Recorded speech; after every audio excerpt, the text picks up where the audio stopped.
उसके बैलेंस की तरफ वो भी रातों रात बदल जाता। ये पैसा उसकी जिंदगी को क्या दिशा देने वाला था?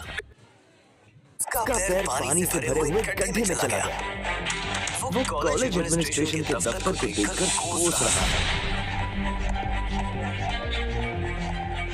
लकी अपने जूतों को साफ करने की कोशिश करने लगा और जब जूते साफ नहीं हुए तब वो बाथरूम की तरफ जाने लगा। वो बाथरूम की ओर जा पाता, इतने में क्लास की घंटी बज गई। वो भागते हुए क्लास में पहुंचा। प्रोफेसर कमलनाथ मिश्रा की नजर बाहर खड़े लकी पर पड़ी। लकी बिना कुछ करे वैसे ही अपना सर नीचे झुकाए क्लास में दाखिल हो गया। जैसे ही उसके पैर क्लास में पड़े सभी लोग उसकी ओर देखने लगे। मुझे सबसे लेट आने लगा। उधर पश्चिम से हो सकता है लेकिन ये लेट नहीं हो सकता। इसके जूते तो देखो यार कितने गंदे हैं। कॉलेज में लड़कियां भी हैं। दरअसल में ढंग के कपड़े पहन के आया था। अरे कहाँ से पहन कर आता? कपड़ों के लिए पैसे लगते।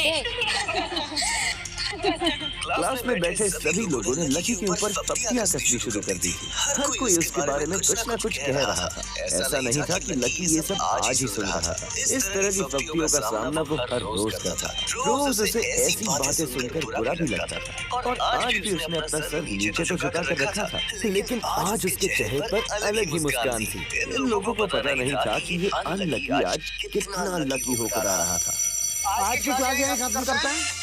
कल आप लोगों को जो काम करना है वो मैंने लिख दिया। देखिए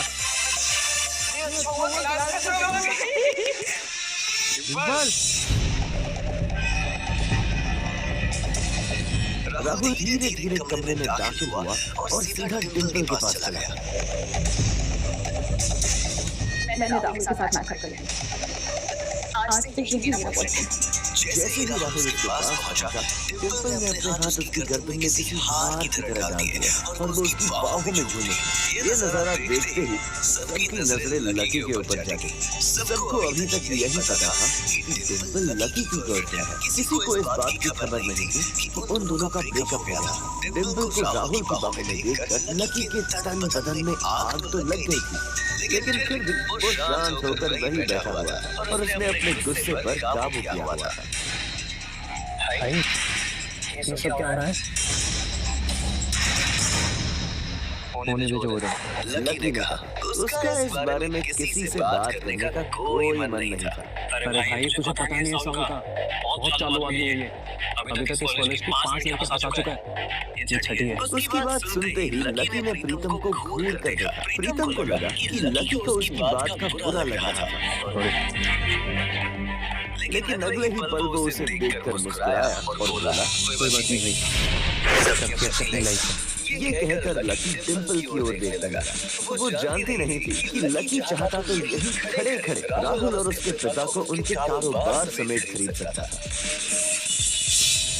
अच्छा लकी सुनो, क्योंकि अब हम साथ नहीं हैं तो मुझे इस तरफ की कोई जरूरत नहीं।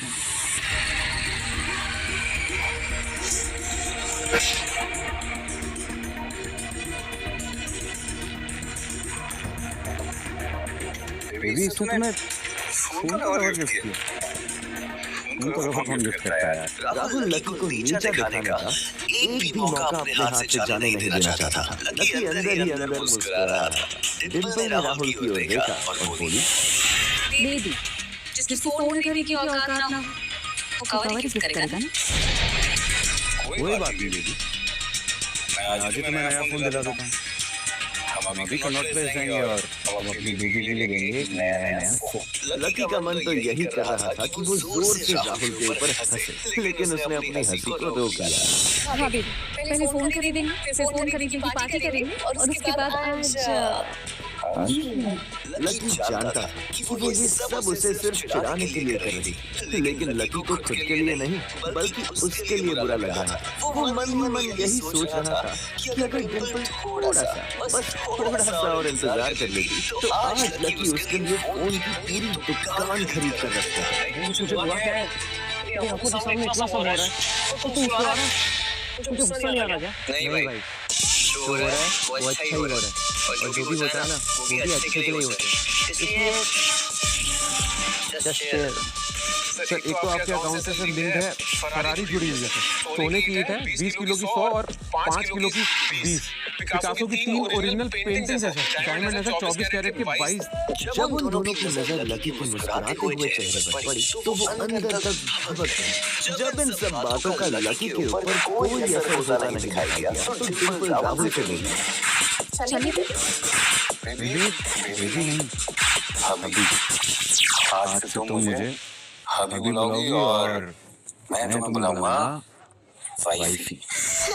ये देखते ही लकी थोड़ा सा जल बुन तो गया और उसका जवाब भी वो राहुल को देना चाहता था। इसीलिए उसने कहा, डिम्पल ये सब तुम क्यों कर रही हो? क्या दिखाना चाहती हो सबसे? लकी को डिम्पल का ऐसा रूप देखकर उसी के लिए बुरा लगा था।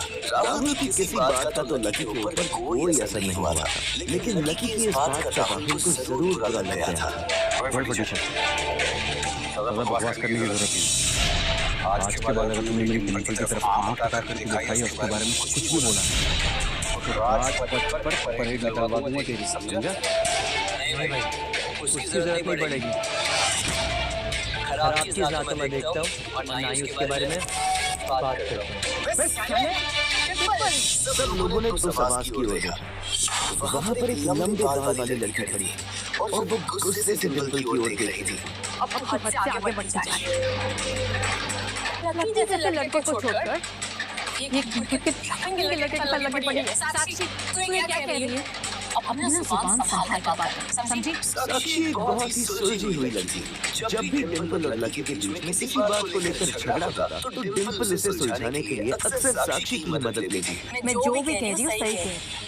तुझे सीरियसली शर्म आनी चाहिए डिम्पल। मैंने कभी नहीं सोचा कि तू ऐसे लड़के निकलेगी। लड़के जैसा लड़का कहीं नहीं मिलेगा। इधर लकी ने देखा कि साक्षी की बात सुनते ही राहुल के कान खड़े हो गए, लेकिन वो सच बोल गई। तो ये कैसे बोल सकती है कि लकी हमेशा तेरे साथ खड़ा था? जब भी तू बीमार होती थी, तेरे खड़े होने की हालत नहीं होती थी। लकी हमेशा तेरे लिए खाना बनाता था, तेरे कपड़े धोता था और तेरे लिए दवाई तक भी लेकर आता था। तुम तो याद नहीं जब हम एक साथ हिमाचल घूमे थे, तेरे पैर में मोच आ गई थी। ये बेचारा तो नौकरी छोड़कर भागा हम लोगों के पास रात को आ गया था। इतना प्यार किया इसने तुझसे और तू इसे छोड़ जा रही है। अपने लिए साक्षी से इतना सब सुनने के बाद लकी ने अपनी गर्दन नीचे झुका ली थी। उसे डिम्पल के साथ बिताए वो सारे लम्हे याद आ रहे थे। वो डिम्पल के ऊपर जान छुड़ता, उसका बस चलता तो वो डिम्पल को अपनी हथेलियों पर लेकर घूमता। भले ही उस वक्त उसके पास पैसे नहीं थे, लेकिन वो फिर भी डिम्पल की छोटी सी छोटी डिमांड को पूरा करने के लिए अपनी जान लगा देता। जो कवर डिम्पल ने उसके मुंह पर फेंका था, उस कवर को खरीदने के लिए लकी ने 3 दिन तक ओवरटाइम किया। लकी को जैसे ही ये सब याद आया, उसकी पलकों के कोरे भीग गए। अरे ये लकी अपनी छोटी सी सैलरी में से भी तेरे लिए पैसे निकालता था तुझे गोलगप्पे खिलाने के लिए। तुझे नहीं पता कैसे, लेकिन मुझे पता है। ये लड़का बाइक खरीदने के लिए रोज अपनी सैलरी से पैसे जोड़ता है। दाल रोटी खा रहा है। क्यों? तुझे बाइक पे घुमाने के लिए। डिम्पल का चेहरा बुझ गया। साक्षी की कही सब बातें उसके दिल पर लग तो रही, लेकिन इस वक्त वो राहुल के साथ थी और वो चाहकर भी राहुल के खिलाफ ना तो कुछ बोल सकती थी और ना ही कुछ सुन सकती थी। इसीलिए उसने अपने बचाव में कहा, हाँ तो ये इसकी प्रॉब्लम है। मैंने पहले ही कहा था ये मेरा प्यार अफोर्ड नहीं कर पाएगा, तो मेरे साथ तो आगे क्यों बढ़ा? जब मैं सैंडविच खाती हूँ तो मैं बिना घी के रोटी क्यों खाऊं? लकी उसकी सब बात सुन रहा था और इससे पहले कि वो उसे कुछ जवाब देता, अचानक ही उसका फोन बजा। उसने मोबाइल निकाल कर देखा तो पाया कि किसी अनजान नंबर से फोन आ रहा था। लकी बीच में ही फोन उठाने के लिए निकल गया।